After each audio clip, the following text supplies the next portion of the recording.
Para Romo, Ibu, Bapak, saudara-saudariku dan adik-adik semuanya, selamat pagi berkah dalam.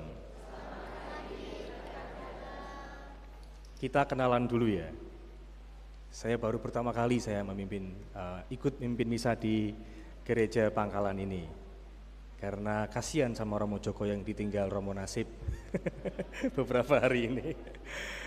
Kata Romo Joko tadi lupa mengenalkan ya, jadi kenalan, juga ada Romo Anton di sana, nanti juga Romo bisa kenalan. Saya Romo Agustinus Daryanto, SC, saya bertugas di Pusat Pastoral Mahasiswa. Saya tinggal di komunitas Belarminus Merican, tapi juga punya tempat tersendiri di Jalan Wahidin, di Klitren. Gitu ya Bapak Ibu, saya tugasnya itu tidak seperti Romo Joko ya di paroki, tapi saya menemani mahasiswa Katolik yang ada di Jogja. Kalau mau lebih singkat, panggil saja saya Modar. Semoga nanti berkatnya membawa kehidupan dan kekuatan ya. Tidak seperti nama saya, Modar ya. Jangan takut Bapak Ibu ya. Lalu menghindari saya nanti ya. Berikutnya Romo Anton, monggo Romo, kenalan dulu. Tak kenal maka tak sayang.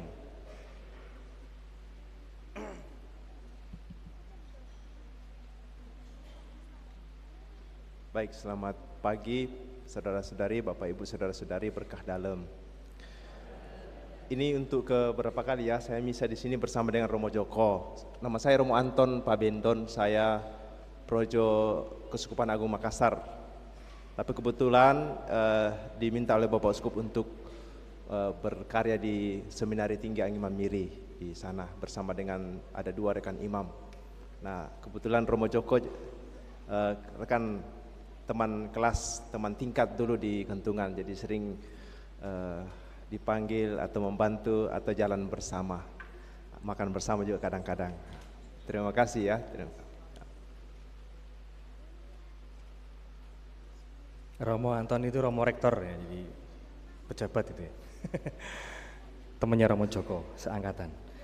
Baik Bapak Ibu, saya sangat gembira hari ini karena melihat Bapak Ibu, oma opa ya, kebanyakan oma opa di sini penuh dengan semangat datang ke gereja ini untuk menerima berkat dari Tuhan. Tapi juga adik-adik ya, ini menarik yang dirayakan di sini sebagian besar oma opa dan mungkin yang sakit. Tapi yang melayani kita semua adalah orang-orang muda ini ya. Tadi ada Romone Nom juga gitu ya. Ya, kebetulan. Jadi hari ini kita ingin merayakan berkat Tuhan untuk kita semua Bapak Ibu ya. Maka siapa yang hari ini datang dengan hati yang gembira? Angkat tangan yang hari ini datang dengan hati yang gembira. Oke, luar biasa. Ada yang datang dengan hati yang sedih? Pulang saja ya. Karena kita mau menerima berkat dan kekuatan dari Tuhan. Maka bukalah hatimu ya, terimalah Tuhan dengan penuh kebesaran hati. Hari ini kita merayakan ya secara khusus Hari Orang Sakit Sedunia, meskipun sudah lewat ya. Banyak dari kita yang hadir di sini ingin menerima sakramen perminyakan orang sakit ya. Waktu saya awal-awal tahbisan itu cukup menakutkan gitu kalau saya dipanggil untuk memberi perminyakan ya. Berkatnya masih manjur itu. Ya. Yang saya beri perminyakan biasanya langsung bablas. Tapi ternyata hanya berlaku sekali 2 kali. Setelah itu sehat. Puji Tuhan ya. Puji Tuhan ya. Sabda Tuhan yang kita dengarkan hari ini rasanya sangat tepat untuk meneguhkan kita semua ya. Yesus tadi mengatakan, menjawab pertanyaan orang-orang Farisi yang iri dengan mereka. Bukan orang sehat yang memerlukan tabib, tetapi orang sakit. Aku datang bukan untuk memanggil orang benar, tetapi orang berdosa supaya mereka itu bertobat. Apa maksudnya? Ya, rasanya sudah jelas ya. Tabib atau dokter itu siapa yang paling membutuhkan? dokter siapa yang paling butuh? Orang sakit ya, orang sakit, bukan orang sehat. Jika kita sakit, maka kita akan datang kepada dokter. Tetapi apakah datang kepada dokter saja sudah cukup? Cukup buatan? Tidak ya. Apakah kita juga perlu datang kepada Tuhan? Iya. Minta apa? Sembuh. Kalau ke dokter minta apa? Sembuh lah, podo. Bedanya apa?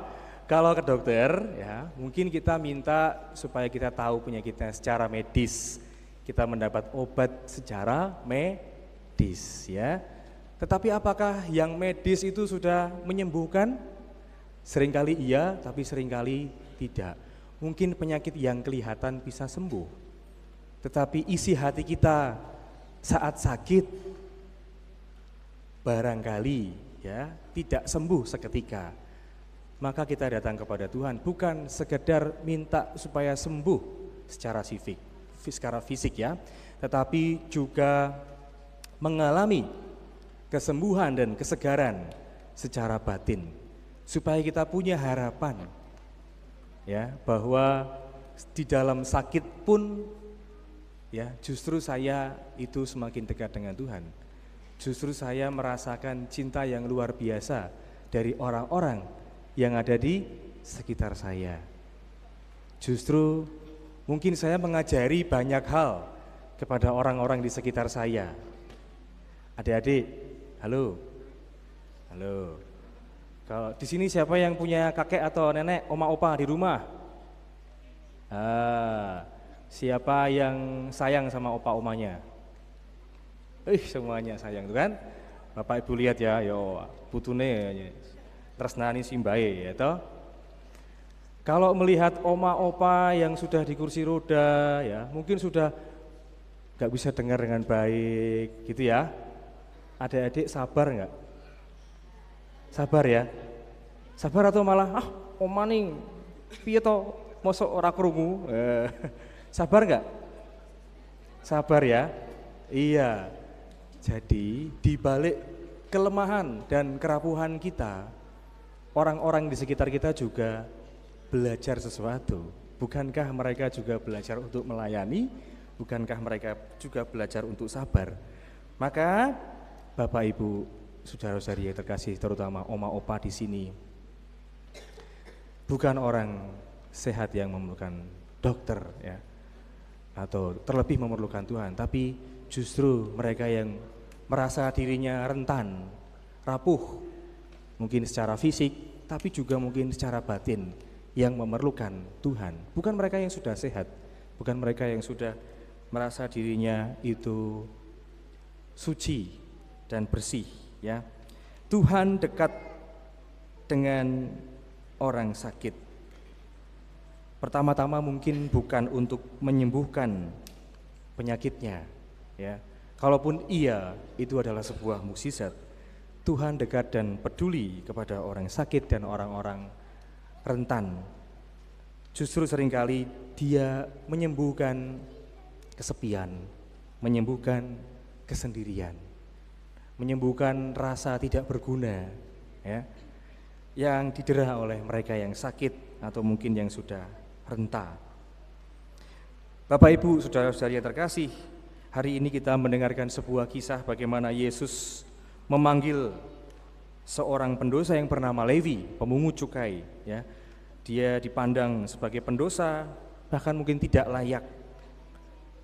Tapi bagaimana bisa Tuhan datang ke rumahnya, bahkan juga makan di dalam rumahnya. Dan Yesus tidak memanggil Levi dari jauh. Dia masuk ke rumah Levi, duduk makan bersama-sama dengan Levi dan teman-temannya yang seringkali dianggap sebagai pendosa. Saudara-saudari, seringkali ketika kita sakit, kita merasa mungkin seperti Levi itu ya, sebagai orang yang tidak pantas. Kenapa saya malah merepotkan keluarga saya? Kenapa saya malah menjadi beban?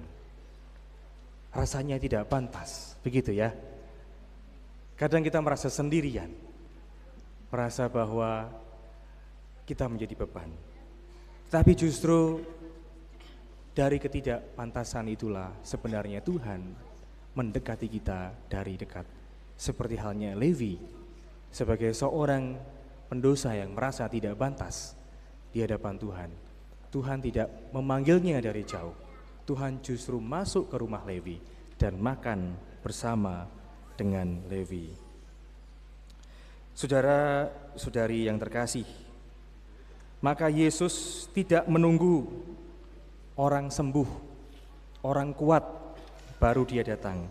Yesus justru datang ketika orang itu sakit, ketika orang itu berada di dalam situasi rentan dan rapuh. Dan kita semua mungkin hari ini, Bapak Ibu sehat? Sehat nggih? Sehat apa sakit? Sehat. Amin, sehat ya. Dan mungkin di balik ya kerentanan kita ya, ngomongnya sehat ya, jebule yo, jane yo. Ya kadang-kadang masuk angin Romo, ya.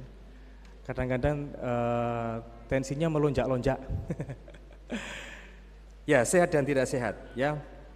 Kita datang ke sini untuk menerima kekuatan Tuhan. Maka bagaimana kita membangun sikap untuk menerima kekuatan Tuhan yang mau hadir itu adalah kita menyerahkan diri kita sepenuhnya, baik mungkin kesehatan kita, juga mungkin penyakit kita, kelemahan kita, kerapuhan kita, rasa kecil kita, rasa rendah diri kita, rasa kesepian kita serahkan semuanya kepada Tuhan. Karena Tuhan mau datang, Tuhan mau menyapa kita dari dekat. Kita menyerahkan semuanya ya. Menyerahkan semuanya. Bukan setengah-setengah ya. Tapi justru orang yang mau sembuh itu orang yang berpasrah. Orang yang mau menerima kekuatan Tuhan adalah orang yang mau menyerahkan diri seutuhnya. Maka Bapak Ibu, saudara-saudari yang terkasih, mari kita menyiapkan diri agar rahmat Tuhan yang kita terima dalam minyak suci nanti sungguh-sungguh menguatkan diri kita, bahwa kita adalah orang yang rapuh, orang yang lemah, mungkin secara fisik, tapi juga mungkin secara batin. Dan karenanya Tuhan berkenan untuk semakin dekat dengan kita. Dia berkenan untuk menguatkan kita. Kalau kita merasa kuat, maka seperti orang Farisi itu ya, Tuhan tidak mau datang ke rumahnya. Ya, mungkin penyakitnya kita itu bukan karena kita sakit secara fisik, tetapi kita enggak mau merasa bahwa kita ini lemah dan sakit. Ya, banyak orang merasa aku enggak loro, saya enggak sakit. Itu kan susah, nanti malah enggak sembuh. Ya, tapi kalau kita legowo, oh iya, saya sudah rentan, mudah kena sakit. Maka dengan demikian, dokter juga mudah untuk mengidentifikasi sakit kita dan memberikan obat. Sama halnya sikap kita kepada Tuhan, ya. Kalau kita mau datang dengan segala kerapuhan kita, kelemahan kita, diri kita apa adanya, maka disitulah Tuhan tahu kelemahan kita dan justru kuasa Tuhan bekerja di dalam kelemahan kita. Maka monggo mari kita serahkan seluruh diri kita. Kita mohon rahmat supaya sungguh-sungguh kita mendapatkan kekuatan darinya. Amin.